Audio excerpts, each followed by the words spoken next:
Hey guys, welcome to She Knows Arsenal. This is the third show you guys are getting today, so count yourself lucky. No, I'm just joking. But welcome to another show.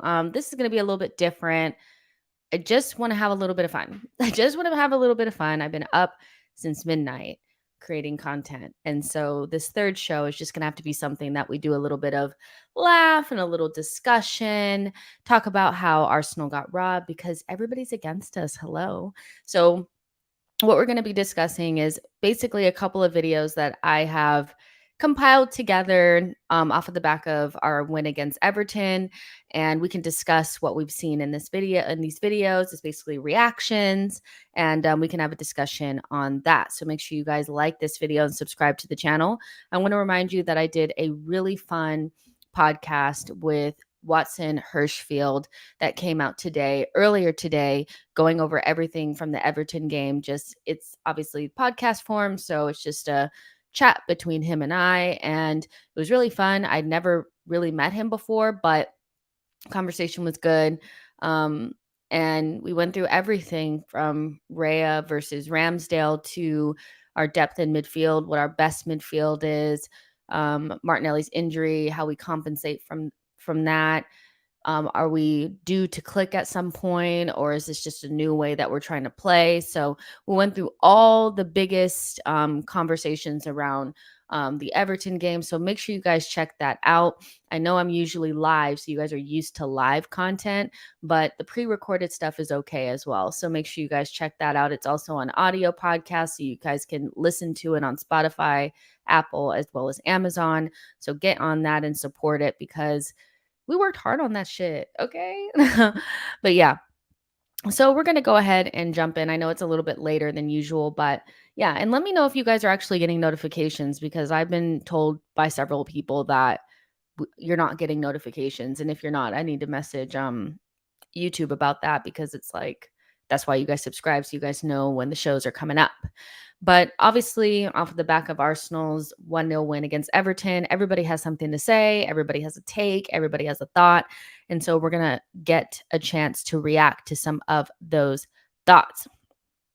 Now, the first one, obviously, that I think we have to talk about is what you guys have been yelling at me about for about 24 hours. And on my instant reaction on Twitter, not on Twitter, on Instagram, as well as on YouTube, I basically said that, it's offside.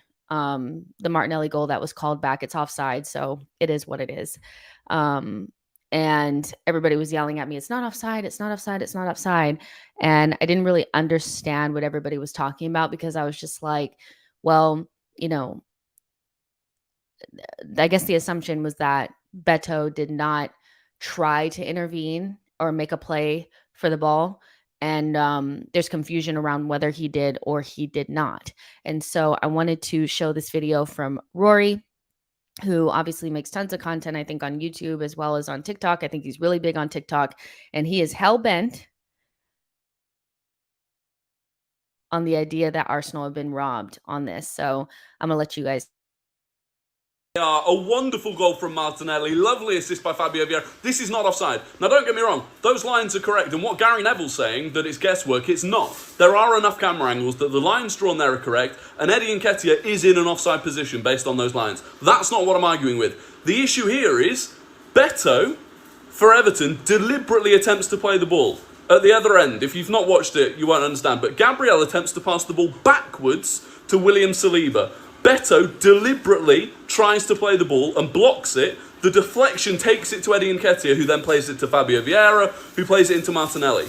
That deliberate attempt to play the ball means that it cannot be offside because it's come off an Everton player. Gabriel was not intending to play the ball forwards. This is quite simply not offside. I don't understand how VAR can not understand the rules of football. This is shocking. And this, again, let me reiterate, this is not complaining about the offside lines or the angles. That's nonsense that United fans complain about. But this is about the rules of football, and they've been completely misinterpreted, and Arsenal have been scammed, and we're going to get an apology for it. And if we don't win this game, headline.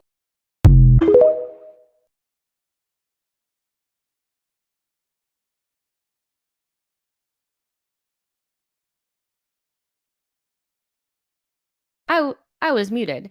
So I feel like a lot of this is probably emotionally driven because this feels like mid-game or probably right after this happened. So, there's a lot of emotions flying and a lot of like, yes, this has happened, this is that.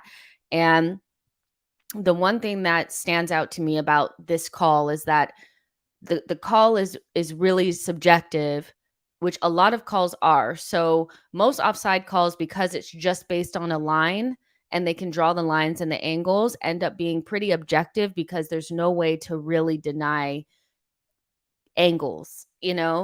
But whether or not Beto made a play for the ball, like deliberately tried to touch the ball in that sequence when Gabrielle kicks the ball, that is where it becomes subjective. And so rewatching the this part that came up from, it's on Football Daily, but I know it's like the little thing that they do in between it's the little thing that they do like after games, and they talk to officials about the games and the big calls.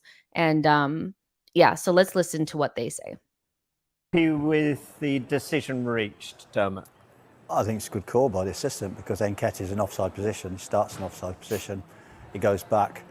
As Gabriel plays the ball up, it strikes Beto. I don't think there's any way you can say he would kick the ball back like that. So therefore, he's in offside position. It goes to Martinelli, who scores. VAR correctly disallows it. Okay, so it all hinges on Beto. Yes, doesn't it? And if you look at Beto, he's gone to close him down. We had one similar last season that we were with James Milner in the Everton-Liverpool game. It struck Milner, who was trying to block a cross. You see Beto there. He's trying to block that ball off. It flies off his shin. Because it's played at speed, it goes to Nketiah. You can see he's offside. I think good call. But he sticks his leg out. He does. So this is the He goes to block. This is the part that makes it funny to me. It's because obviously, if you go to close somebody down and you stick your leg out to block the ball, you're making a deliberate play. But what Dermot Gallagher is trying to say is that he would have never wanted the ball to go in that direction. And that was a big part of his whole backing of the referee's decision, is that he would have never wanted the ball to go that direction. And so basically, it just hit him instead of him deliberately trying to kick it, because if he deliberately tried to kick it, it would have went in the other direction. That's not how it happens. You know that you can deliberately try to kick a ball and it could actually skew the other way because you don't get a good connection on it. But all in all, for me, this is just an example of, this is why it's so important that you just win the fucking game, because had we not won the game, drawn it, or lost, this would be a much bigger conversation, because just like you saw with the video with Rory,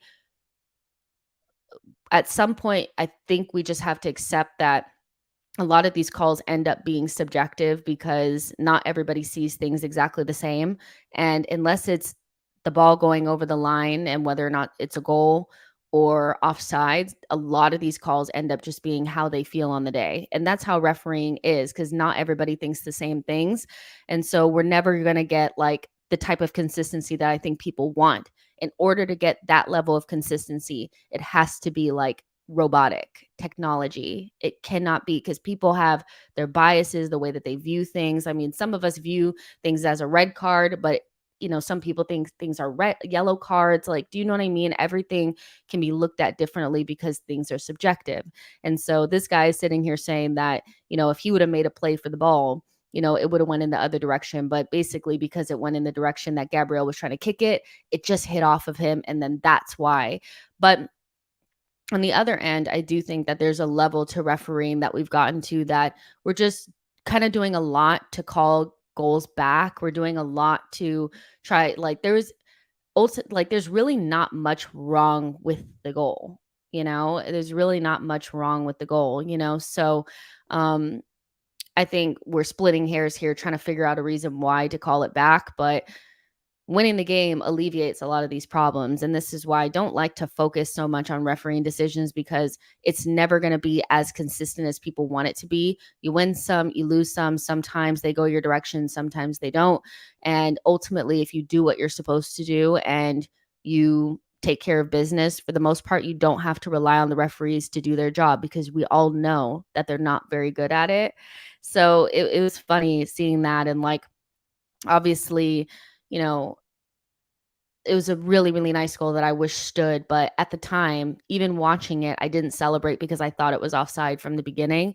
And so I didn't really get that invested. But if you're somebody that was freaking out because you didn't know if we were going to win or not, you had your excuse for why we had been robbed and why we've been treated badly. And quite frankly, I watch every single team play and they all have decisions that go against them. And so I just think all in all, the refereeing is poor in the Premier League. I think they really do lack the consistency because these guys are just out here just making decisions on a whim. And so we're not getting the consistency, and we never will get the consistency that we probably deserve. So it's just one of those things. Gabrielle says, we didn't rely on it to win though, mate. Talking about somebody else, probably. Geek says 100% look at Saka, one of the most fouled players in the Prem, yet he has more cards than the players that foul him.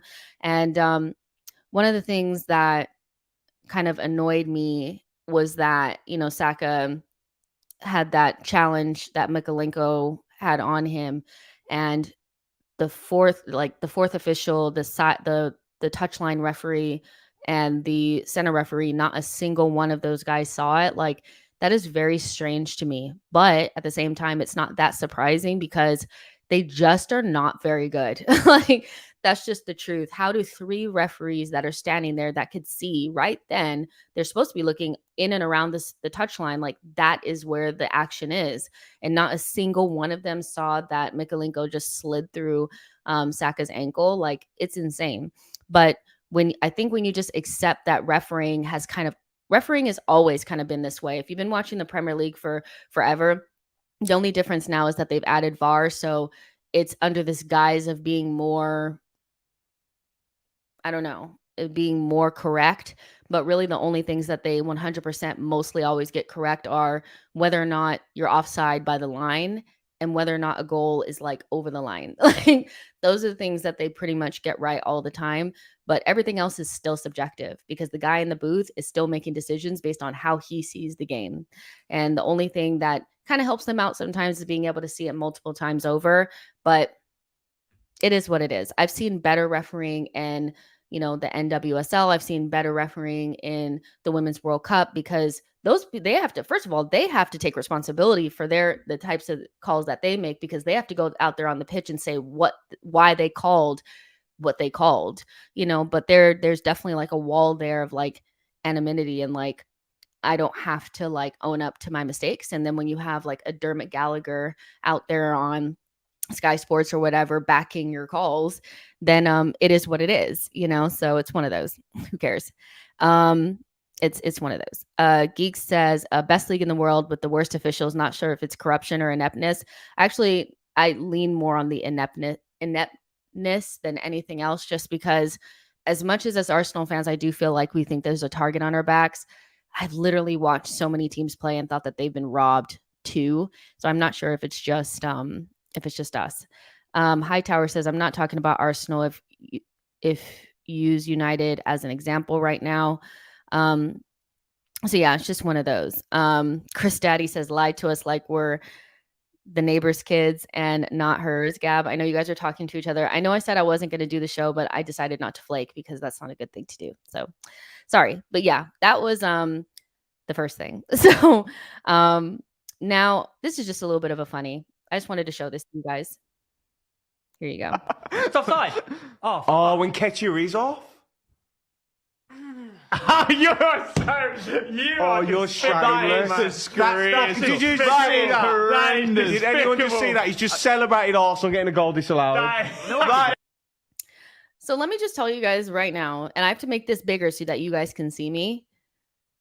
You guys will never catch me being upset that Arsenal like get a call called back, like, or you guys will never catch me like wanting bad things to happen to Arsenal for FPL. Like, I don't play it. I don't care about it. And I think I'll always be really bad at it because I just want everybody else to lose and I only want us to win.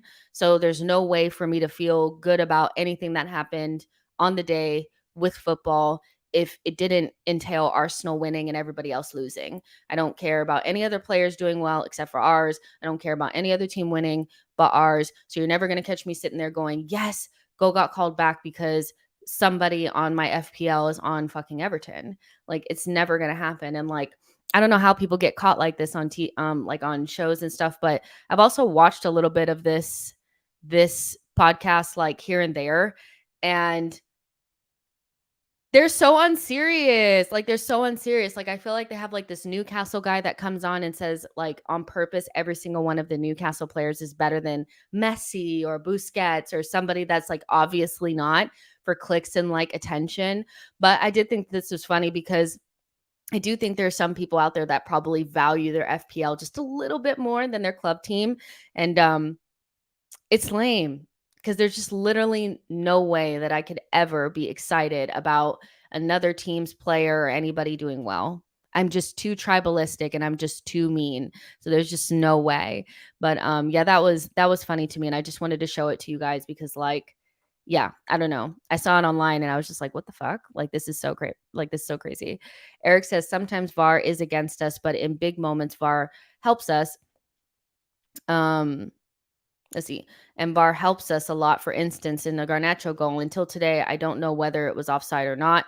It was 100% offside. The Garnacho goal, like, that was one that it's objective. Like, it's an objective call because it wasn't about it bouncing off of anybody else and like, did they interfere with play or anything like that.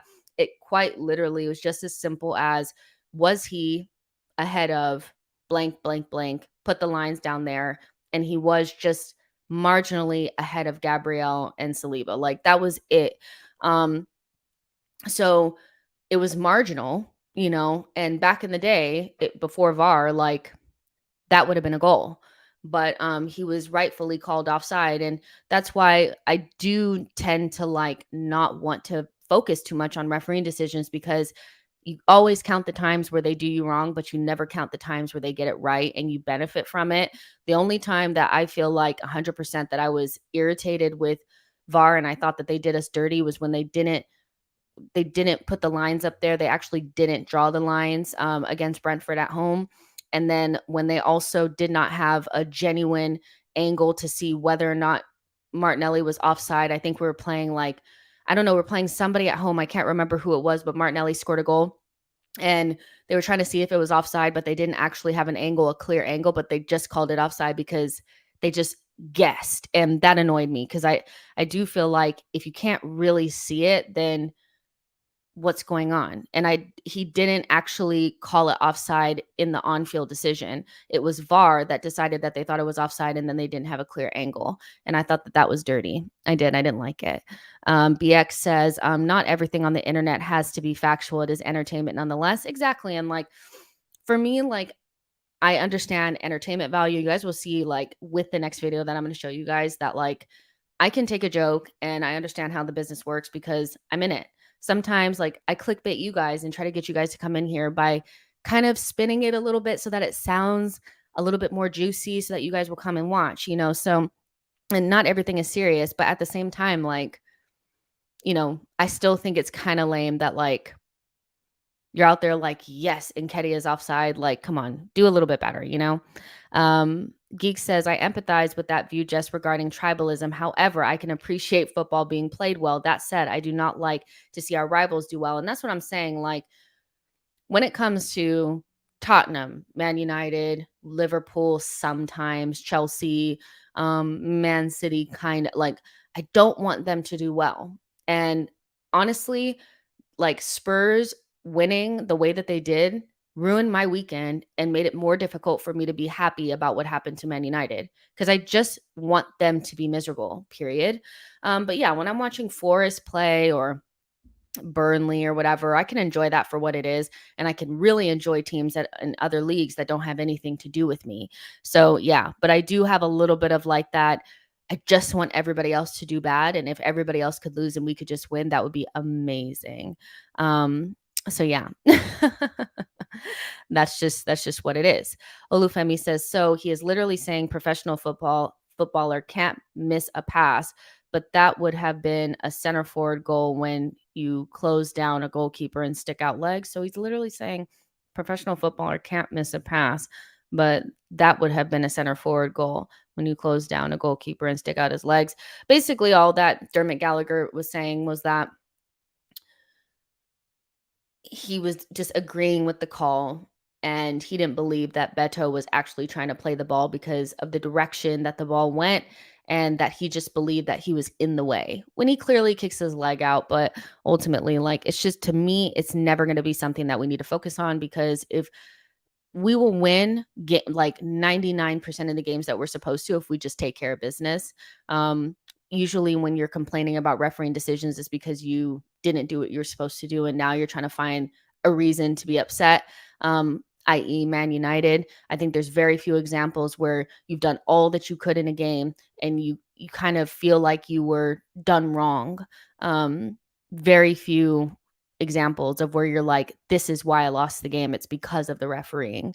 That's why when the Man United fans were kind of losing their shit about the Garnacho goal and feeling like they were robbed, the truth of it is that, like, had you had, just because the goal was called back didn't actually mean that you needed to lose the game. It was still 1-1 at that place, and Arsenal dealt better with the moment.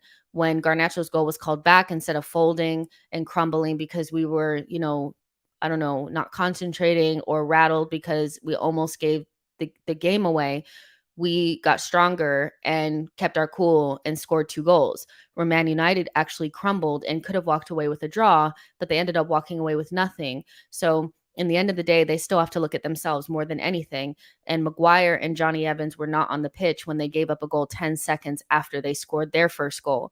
So most of the times you can look back, and even if you think that you've been robbed, you can find multiple reasons why you didn't win that don't have anything to do with refereeing decisions. That's where I'm at. Geek says VAR, Brentford last year. How about the linesman that didn't have his flag up when the player was offside from a free kick? Then VAR failed to draw the lines. Why have a linesman stopping the job? But there was also the goal that we scored at home against Liverpool, where they didn't actually have like that camera that could show where Saka was. And our first goal against Liverpool was Saka was probably offside.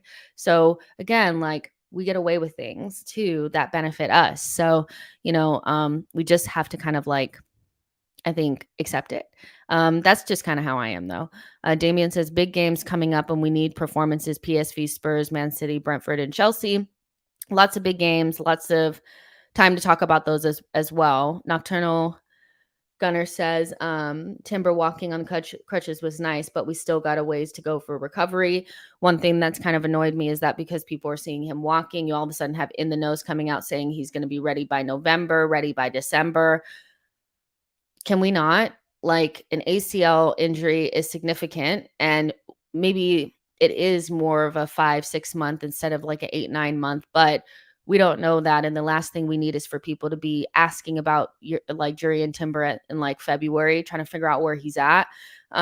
Just let him heal, and also you don't want him to get re-injured. And I am planning the rest of the season without him. That's just what I'll say. I don't know why people are getting all wrapped up in this just because he's walking around. Like, it's literally like 2 months, not even 1 month since he's gotten, the surgery. Like, just relax. Like, it's just one of those. Art says Saka was getting fouled, no yellows. However, Gabriel stood his ground and got a yellow. And again, like, that is just kind of like how the game goes. Sometimes it's shit. And I know that it's like, we want the consistency, but we don't have to like be that upset about it because we won the game and we did what we were supposed to do. That Gabriel standing in front of Beto, that is never a yellow. It's at the most a foul, but it's never a yellow. And I just want to know what that fourth official and this the ref on the touchline was thinking or doing when Saka got that reducer. Like, it's just crazy. So yeah, it's one of those. So yeah, the next video I want to show you guys is actually really interesting because it's coming from somebody who's probably the best and biggest troll on the internet. So let's do it. A 1-0 win, a beautiful finish from Trossard, ruthless, dominated the game. For Arsenal in the Premier League title race, their record at Goodison Park is absolutely embarrassing, but they've turned it around. A clean sheet, a 1-0 win, a beautiful finish from Trossard, ruthless, dominated the game. Everton were shocking, no question about it, but Arsenal played that game as if their lives depended on it and as if Dropping any more points in these kind of games will cost them the Premier League, and that's a lot of pressure. But they see what City are doing. The best start Guardiola's had in the Premier League with City is happening at the moment. So Arsenal have to keep up with that. They have to keep up with the Liverpool, and they did so well. The Martinelli goal, I think, is embarrassing what football's become. The fact they're going back to kind of microanalyze every decision, every player that could or could not be offside. A beautiful goal ruled off, injured, and then Trossard comes on and scores an unbelievable first-time volley on his left foot. Arsenal. All right. So obviously you guys know who that is. If you don't, it's Lawrence, and he's on The Club. He's on a couple of big channels, but he is the biggest troll on the internet. And one thing I'll say about him is that even though he annoys me and he says some things that is like, oh, it triggers me, that is exactly what his job is. He's really, really good at it. But why I picked this out is because even though he's probably egging it just a little bit and trying to make it seem like it was just like this great performance from Arsenal, which it was a good performance, and it was an important result. I don't know if people actually realize that like the margins that we have with Manchester City are so fine that had we had lost to Everton and been 5 points behind them at this stage, the title is effectively over, because we are 100% going to lose more games than they do, and they have the capability to go on 15, 20, wins, like winning streak, like 15, 20 games in a row. We know that, like we've seen it before with our own eyes. And people will say that Manchester City aren't playing that well, but the thing is they're not really fully clicking the way that they probably want to, but they are wiping teams aside quite easily. Like they're not really struggling that much. Like I never really felt like when West Ham scored that goal either that they were going to win the game, because Manchester City are superior to them, and they were always going to, the quality was always going to show through, and they ended up winning 3-1. So it's one of those things where I do think that these types of performances and these results are kind of going under the radar. Like, am I like 100% happy with the performance in terms of it's not free flowing, it's not that fun to watch, we're not scoring that many goals. But you guys, had we had lost that game, the title is effectively over. It just is. You're not going to be able to make up those 5 points and then also make sure that you don't lose more than Man City does. Like, it's just not going to happen. And so, I have my reservations of whether or not we're 100% in the title race. But if we want to be in it, you cannot lose to Everton on game week 5. And so it was an important performance. We were professional. We did dominate. And so the only thing that was really missing is scoring 3 goals. That was it. And had Odegaard put one of his chances away, had maybe, the offside goal been just marginally not offside. Do you know what I mean? Like if just things are just a little bit different, we do probably score the 3 goals. So it's just a matter of time, hopefully, for when we actually click into gear and stuff. But, glass half full, I think we are playing okay. And we're not horrendous. You could be losing all these games. Now, I think these next couple of this run is going to tell us a lot more about our title credentials than the first 5. The first 5 give you a buffer, and really we should have maximum points. Like there's no reason why we should have dropped points to Fulham at home, but we don't need to go back there. PSV, Spurs, Man City, Brentford, Bournemouth, we play Chelsea. These games are going to be the ones that tell us whether or not we're truly in a title race, because the formula has not changed. You need to beat your rivals at home. You need to not lose to them away, and you need to beat all the teams home and away that you should be beating. And that's really hard in the Premier League now. I mean, I'm watching teams like Nottingham Forest, and I know they drew to Burnley today, but they have a World Cup winner in their back line. They have a Champions League level midfielder in their midfield. They have Callum Hudson-Odoi and Alanga, who have, basically been in and around, decent teams their entire life, and are talented and still young.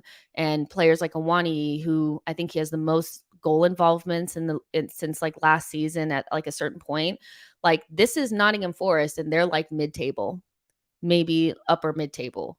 So the Premier League is a difficult place to be at. And so I'm never going to be disappointed, like super disappointed by winning 1-0.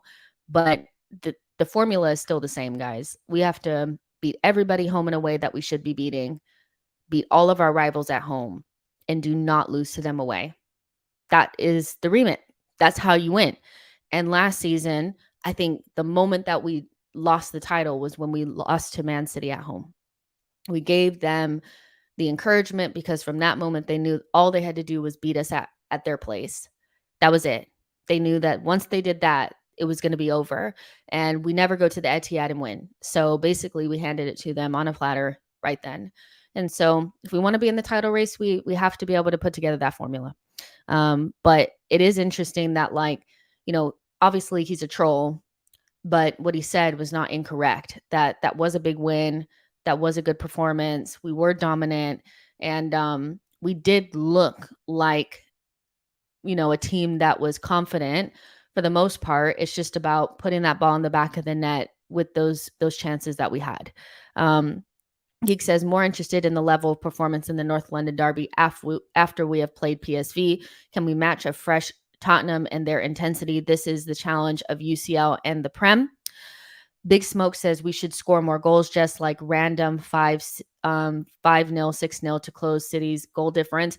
The thing is that, you know, looking at the teams that we've played, I don't actually think we've played a team that we 100% could rack up those types of numbers against. I don't think Nottingham Forest is as bad as they were last season. I actually think they're going to be a little bit better. Fulham is not a team that you're going to just blow away. Like, you're not. Like, I know we went to them and beat them away from home 3-0, but like mostly they're a team that you're probably going to beat like 2-1, 2-0, like stuff like that, maximum 3-0. And then we played against like Crystal Palace away from home. I don't think you're going to blow them away. You're definitely not, you know, going to Everton and you're not blowing them away. Every single one of their games at home have been 1-0. So they have a decent structure. You have to break them down, and that's difficult. So I think when we're playing Luton Town at home, Sheffield at home, teams like that, that is when you're going to expect to get the 5-0, the 6-0, the 4-0. I don't think we've come up against those teams just yet, but, you know, it's interesting. The team that we got the most goals against was Man United, and they're supposed to be one of the better teams. So we'll see how it goes. I'm really interested to see how the team evolves from here because we have to. The McChronicle says City will walk the title anyway. It doesn't even stress me anymore. I've accepted it already. The one thing about accepting it, though, the McChronicle, is that Arsenal, the team, cannot accept it because even if we feel like deep down Man City are going to walk the league, we have to push to be in the title race regardless. If we just kind of accept that we're in a top 4 race and we kind of start performing like a top 4 team, we're going to get dragged into a top 4 scrap. And that means that you could potentially end up in 5th or 6th or 7th. So I think it's important to just pretend we're in a title race regardless and shoot for the stars. And then you like land a little bit lower or whatever the saying is. But I get what you're saying. I think City is clearly clear of everybody else. And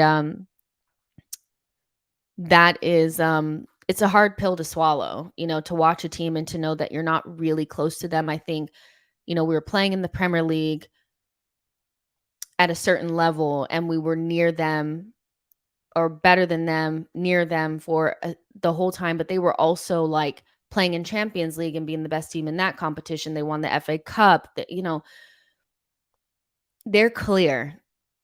And it's a hard pill to swallow. I don't think we're close enough to them. But I would prefer to at least act like we're in the title race, because starting to just accept that we're in a top 4 race, we're definitely going to miss out on it. It's not good enough.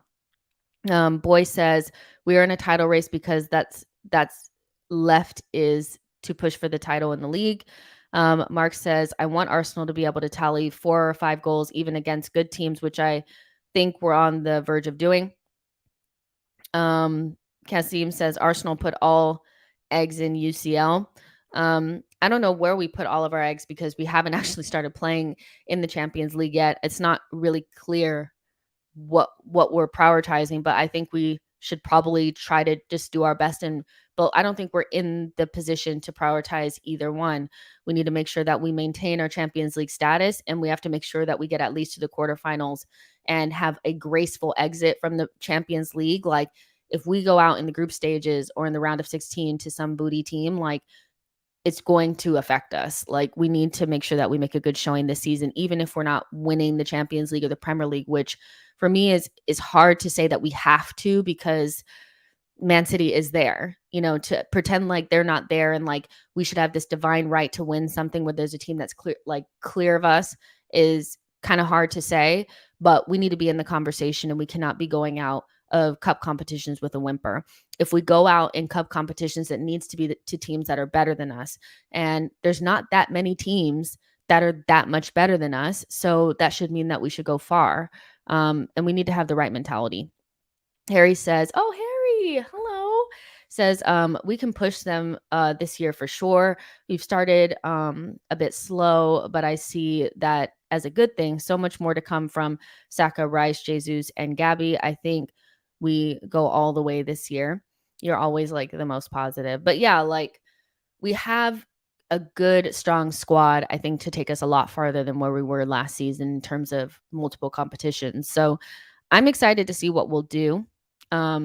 But we have to believe that we're in a title race. If you start to believe that you're not, you start shooting for lower targets, and then you eventually miss out on those targets. So, and I don't think we're that far away from beating a team 3 or 4-0. It's just about making the right decision in the final third. And we've been lacking in that, but at some point we will get there. We will get there eventually. So I wanted to show you guys another video, because this was obviously like another one that was funny to me. Everything is funny to me. Like, I don't know why, but I'm going to add this one, and just watch it. It's just funny. When you see his shirt and what team he supports, it's going to be funny hearing this. Only done things to benefit them this season. Everton were absolutely robbed tonight. 26 seconds. 26 seconds it took Arsenal to take their corner, in which Trossard scored the winning goal in that game. Yet Arsenal fans always act like the victim. VAR and referees have only done things to benefit them this season. Whatever happened to stopping time wasting? Give out cards for it. But it's Arsenal, so, give them whatever they want. Corruption at its finest. Obviously, he's doing this for clicks, but there was enough people in the comments and retweeting it, or, giving it a thumbs up, that made me think that people actually are deluded enough to believe this type of stuff. Like, first of all, he's saying, like, whatever happened to giving out cards for time wasting? We literally had a player sent off for time wasting that wasn't even him actually wasting the time, but he got it because Arsenal as a team were time wasting, and then he barely tapped Ayew and got a second yellow. These things that you never see and you'll never see again. But Arsenal do get yellows for time wasting, and why would we get a card for time wasting because of 24 seconds off of the clock on a corner, when other teams definitely time waste for more than that? Like, and does the time wasting, like, actually taking more time gives Everton more time to like actually set up and like get ready for the corner. So taking a long time didn't have anything to do with whether they defended it properly or anything. And even if the team is time wasting, that doesn't give them like a pass for like not defending good. So it's just like people will find anything to like try to make it seem like other teams are getting like anything for their benefit. But I'm pretty sure that he was one of the ones screaming that we got robbed, that Garnacho goal, it was a goal, and people are deluding themselves into thinking that Arsenal are getting calls or anything like that. Like, who cares? Like, time wasting, and if anything, like, time wasting doesn't mean anything anymore because all of that time is added on to the end, so you have to play it anyway. It's just so funny. And like, the reason why it comes up is because Sky Sports actually had like a post that went out saying there was 24 seconds before Arsenal took that corner, before the Everton goal, acting like it changed the outcome. It doesn't really change the outcome. Everton still have to defend the corner, and we still had to execute it properly, and we did. They didn't defend well, or they couldn't defend it because we were too good, and Trossard's shot was unsavable. So it's just so funny. Like, it's just so funny. Like, people are just deluding themselves, and like the Ten Hag is really starting to rub off on them badly. Like, and this is also like, I saw this is from 2022, 2023, and the average delay time before corners, we're about midway, but like midway in that, but it ranges from 30 seconds to 38 seconds, and we were at 24 seconds. So they can really shove it, because it's not even like it was more than the average or anything like that. And Arsenal do get cards for time wasting. We literally had a player sent off after getting a yellow card for time wasting against Crystal Palace. Like, calm down. Like, everybody is getting carded for this time wasting. The only one that kind of pissed me off that wasn't necessarily time wasting, but it was kicking the ball away, was Anthony against us at the Emirates, because he clearly kicks the ball away and should get a yellow for that, but he didn't for some reason. But everybody's getting the cards. Like, it's not that big of a deal. I don't get it. People are so funny. The robberies and the, oh my gosh, like, just play the game. Just play the game. Like, you play the game, you play it well, you win 99% of the time. You don't have to talk about the referee. Hightower says, I watched Harry's podcast. Apparently the taking their time on a corner is actually a tactic. And like, the thing is it doesn't, even if it is a tactic, which I believe it is, everything that we do is for a reason. Gabriel and Gabriel Jesus and all of our players going down and taking time after they get kicked or fouled or whatever, all of that is for a reason. Delaying is for a reason. But that is a tactic that we are allowed to use. There's nothing wrong with delaying a little bit. The amount of time that we delayed, like I just showed in that chart, is no more than the average was last season.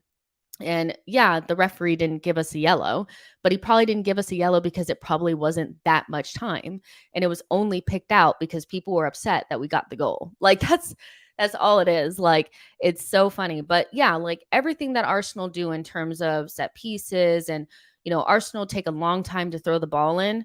That's on purpose. Every single person, it's not because they can't find the throw. It's because they're trying to do something or find something or trigger something. Like, we are very, very, very like, what is it called? Like, when you're very like, there's a word for it. When everything that you do is like for a reason, everything is planned and thought out. And that's why players like Declan Rice has said that, like, they give you every tool to win the game. So if you don't win it, it's probably up to you. Like, they are given absolutely everything to know what they're supposed to be doing. And one thing that I have to say that I haven't said yet is that Nicholas Jover has kind of come back around.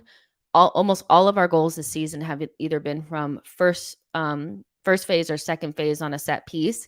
And obviously we need to get better in open play, and we need to make better decisions in the final third to score more open play goals. But the goal that Nketiah scores against Nottingham Forest, that is second phase off of a set piece. Saka's goal against Nottingham Forest as well is a second phase after a set piece.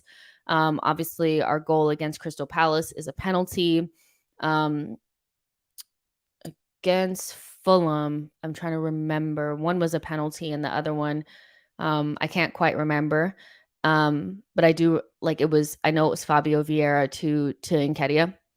And then our goal against Everton was set piece.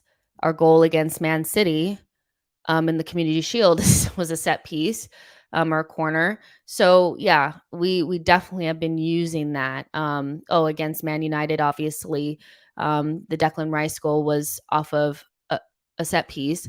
So, Nicholas Jover is somebody that I think I had been very critical of since the back end of last season, and also in preseason, because I just wasn't seeing the same level of like creativity and those are going to be super important goals. Like, again, it's all about margins. If we're not really clicking from an open play standpoint, then we need to have a different way of scoring goals. And so he's definitely come up with the goods lately in terms of like creative set pieces. And we've had some other like really good ones. Like we had some really good ones against Man United that we didn't quite finish off, but that is the type of like ingenuity and professionalism that I think like you need. Like everything is important. Throw-ins, time wasting, knowing how to play the ref, all those things are important. Dark arts, and we use all of it, so I'm not mad at it, but it's up to fucking Everton to defend properly. Like, I'm not going to feel bad because we delayed it a little bit and then you didn't know what to do and you were confused. Pack says, blessings, everybody. Martin says, you wait till someone turns to complain to the ref, then as they're distracted. Wait, what are you saying, Mark?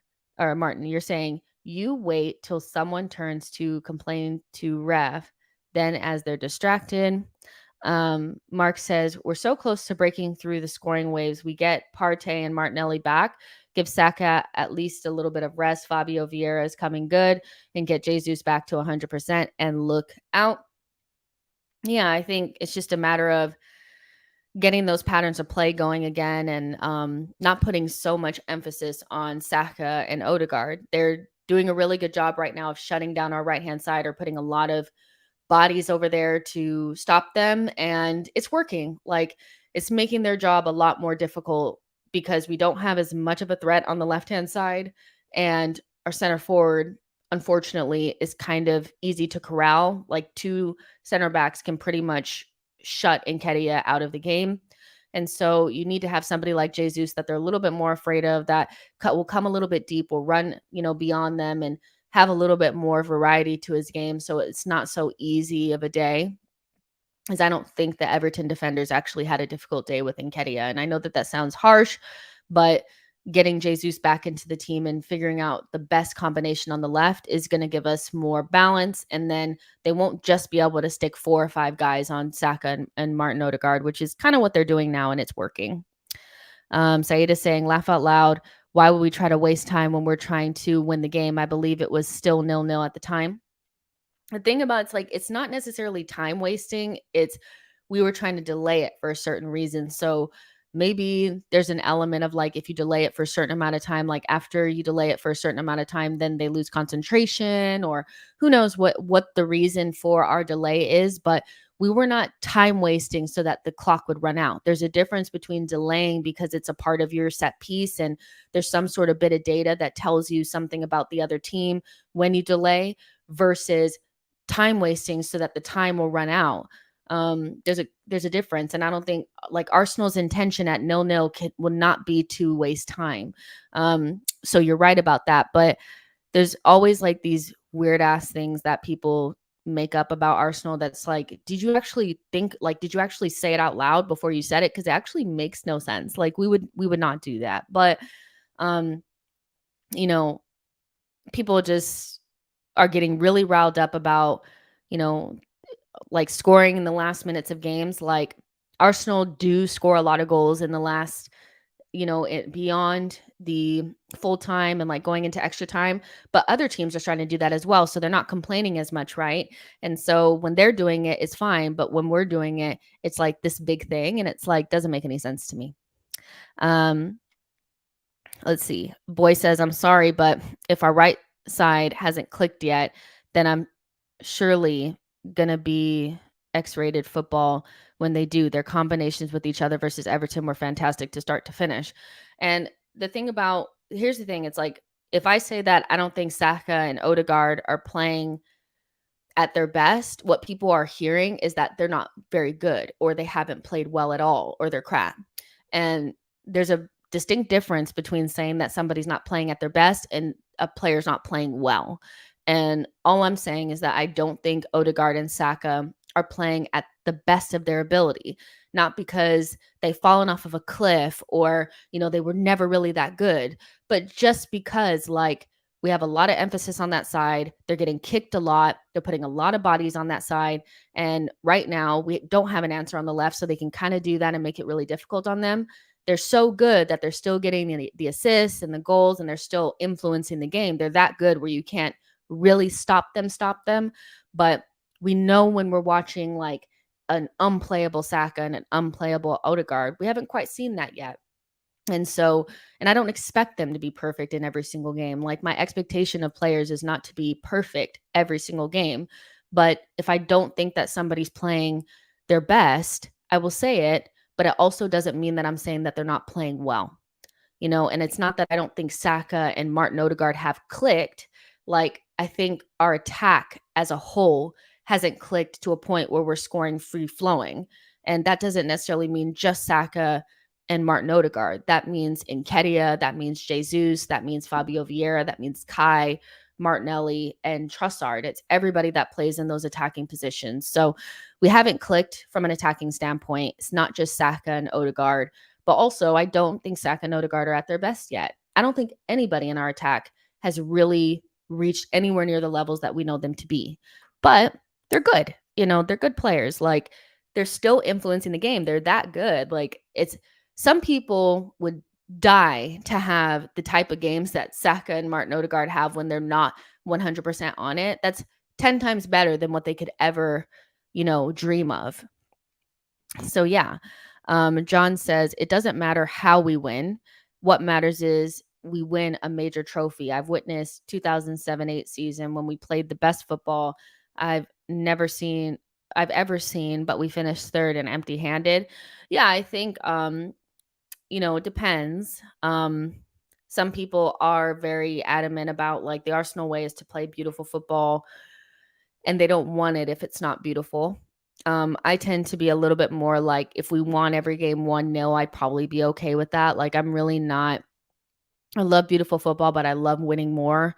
I'm probably a little bit more in love with the defensive side of the game and clean sheets and defenders and DMs than I am the attacking side of the game.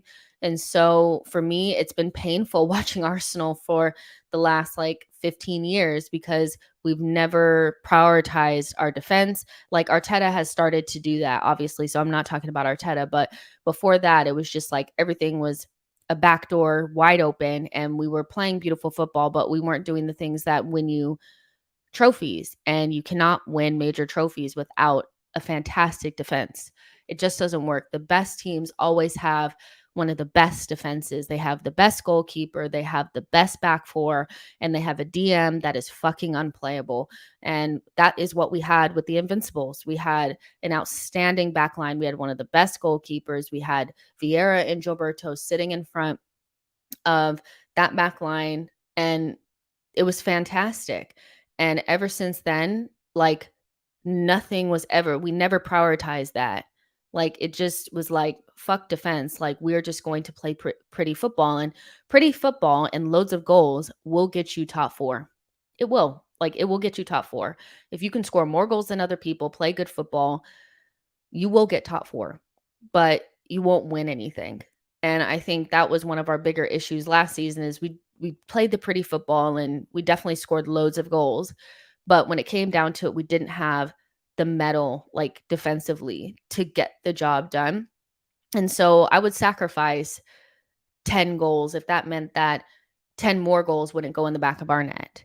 We just need to be able to shut teams out a little bit more. So I know some people probably wouldn't like that and not play, we don't just taking away maybe 5%, 10% of our free flowingness doesn't necessarily mean you're playing Jose Mourinho ball. That doesn't necessarily mean that's not what it means. But I do think you have to sacrifice a little bit of that, the vibes, in order to give yourself some solidity. If that is what we're doing, I'm down for it, because that's kind of what City did in order to be they obviously were already leagues ahead of everybody else. But when Pep decided to take defense seriously, they became so much more difficult to beat. It's an inevitability that they're going to win every single game.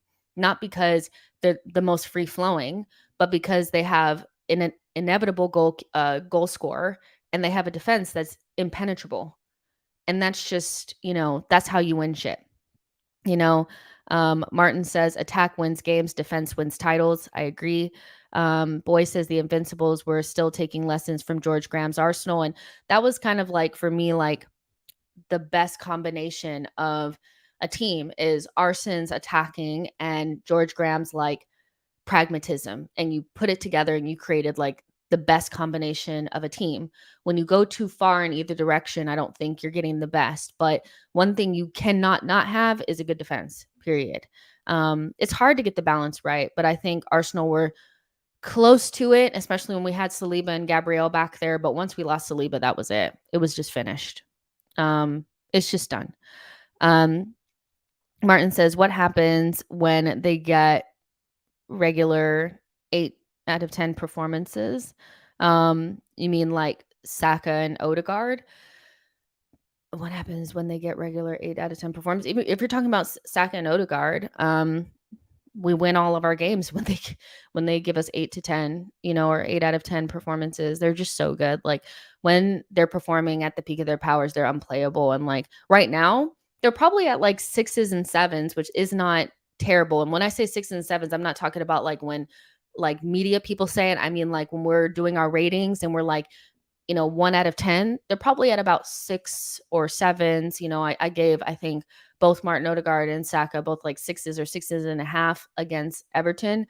But that's because like, obviously they have levels to go up. But I mean, their average games are, again, better than like 90% of the leagues. So it is what it is. Boy says, peak Wenger ball in the middle of Project Youth. Wenger spoiled us. Jeff says, I would argue that the reason why we think we are not free-flowing is that we are attacking this season with an eye on what's behind us in order to avoid silly goals against.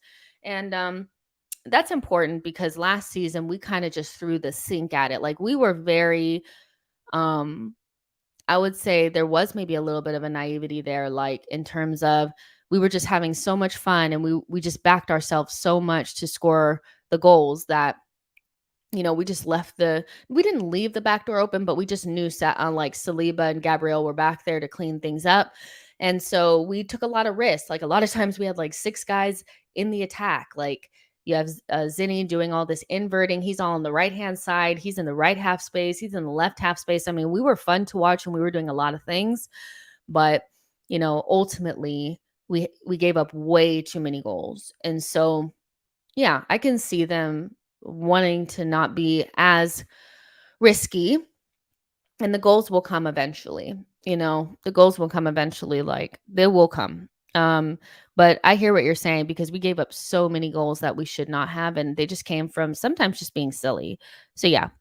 Art says that Arsenal team was stressful. Diaby injuries, not having a good DM, losing Song. Coquelin was great when he first came. Now seeing a strong, tall Arsenal has made me happy. And yeah, it's nice to see a taller. That's what's funny too, is like the announcer kept saying, or the commentator kept saying that, hit Arsenal, like get physical with them, go long, get in and amongst them because they don't like the physical side of the game. And what I would say about Arsenal is that I don't think that we are the most physical team. Like we don't go into a game to beat a team up. We do like to play with the ball, but that is very different than saying that somebody doesn't enjoy the physical side of the game. Do you actually think Gabriel doesn't enjoy the physical side of the game? Do you actually believe that Ben White does not enjoy the physical side of the game? Do you believe Declan Rice doesn't enjoy the physical side of the game? Gabriel Jesus, like the thing about Arsenal is that we do dish it out and we like the physical side of the game, but if you hit us in the face, you foul us, you kick our ankles, we're going to roll around, we're going to time waste, and we're going to try to get you on a card. And I know some people don't like it, but this team, it does like the dark arts. It just is what it is. If you're not a big fan of players trying to influence the referees and trying to buy a little bit more time or, whatever, then, it probably does annoy you when you see players hold their faces and stuff like that. But that's not the same as saying that a team can't get in and amongst it. I've seen our players do some nasty things. We like the physical side of the game. We have players that can withstand physical, like battles. We do have that. That was 3 years ago where the Arsenal team just did not want to get in and amongst it at all. But if you're going to get physical and you're going to try to get dirty with us, we're going to try to use it to our advantage. And that goes back to the margins, that it's like we're going to use absolutely every single tactic that we can to try to win this game. You think Tomiyasu doesn't like the physical side of the game? Like, where have you been for the last 3 years? Like, Arsenal has not been the team that just will not get in and amongst it. When he was saying that, I was like, you need to update, your Arsenal tropes. You've been saying that for years, so you feel like it's still true, but it's not. We like a roll around. We like a little theatrics. That's what we like. It's not the same as not wanting to get in and amongst it. So yeah. Newman says, let's get physical, physical. An untold legend says, for real, Jess, I'd like to go as far to say that our lack of understanding the dark arts hurts us in the previous decade. And yeah, I think we haven't been street smart. I think sometimes we overdo it. I actually think the year that Martinelli got sent off for the double yellow, that season we got quite a few red cards, and I think we did not really understand the dark arts well. I could see us trying to do some of it, but it was backfiring on us. It wasn't quite working well.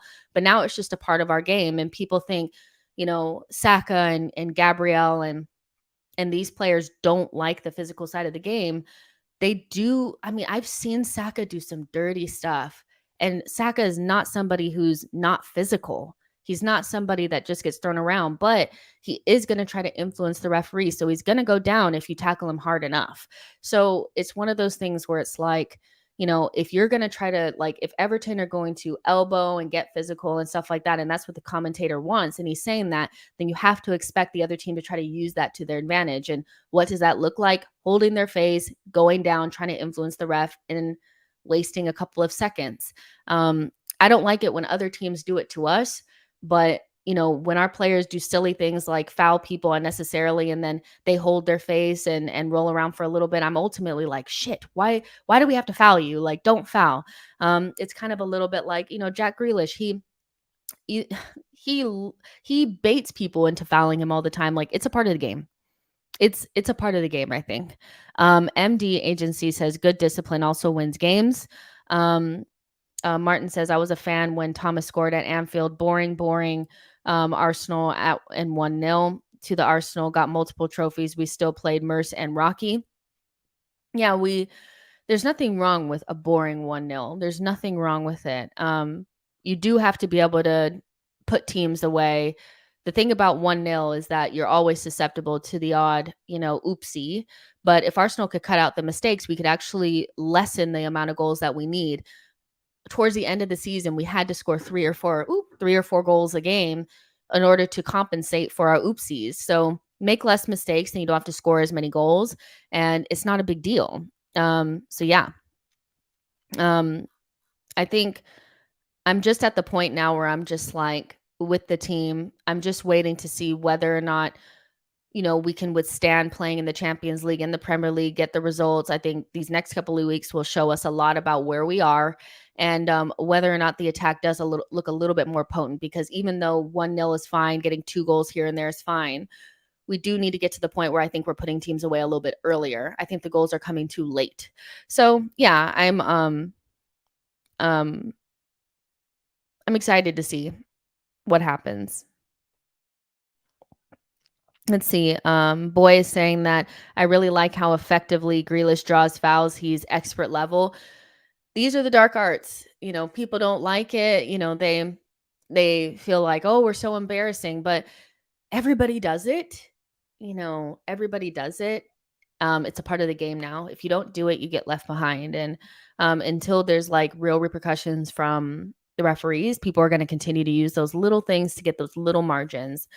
Everybody uses the dark arts. It is what it is. But yeah, you guys, I just wanted to hop on for a second and just kind of have a little bit of fun with you guys. One last stream for the day. Obviously, we have tons to talk about tomorrow. We're going to be talking about the Champions League. And then a little preview. Preview for PSV for sure. And any little news that comes out, I'll be on top of it. I would really love if you guys took a little look at the podcast that I did with Watson Hirschfield.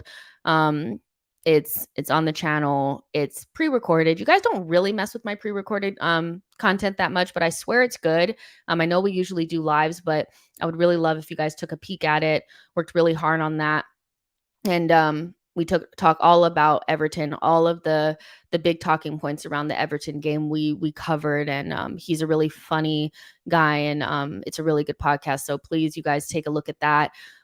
Give it a thumbs up, and make sure you guys are subscribed to the channel. I'm seeing that you guys are not getting notifications, so I'll see what's going on with YouTube. But as just a general rule, you guys will get a daily Arsenal stream live, usually around 4 p.m. UK time, unless like something crazy happens, and match reactions or player ratings immediately following games. PSV, there is going to be a watch along. The thumbnail, the show is already made, so you guys can actually put a reminder up and notify yourself so you guys don't forget. And we have tons of content coming because obviously there's a lot of games, and James from AFTV, James B, is going to be joining me for the post-match podcast for Tottenham, and also a rewatch on Patreon. So if you guys want to become a member, you guys can click the link. It is pinned in the chat. And so, and it's also in the description for the show. I know that was like a lot of information, but yeah, I love you guys. You guys are amazing. Thank you guys for showing up. I also talked about Ramsdale and the Chelsea and Bayern Munich stuff. I talked about that earlier. So that is also up on the channel if you guys want to see that, because there's been a lot of content that came out today. But love you guys so much. Hopefully you guys are loving the content. Let me know in the comment section what you guys have been thinking about everything. And I will see you guys tomorrow. Bye, guys.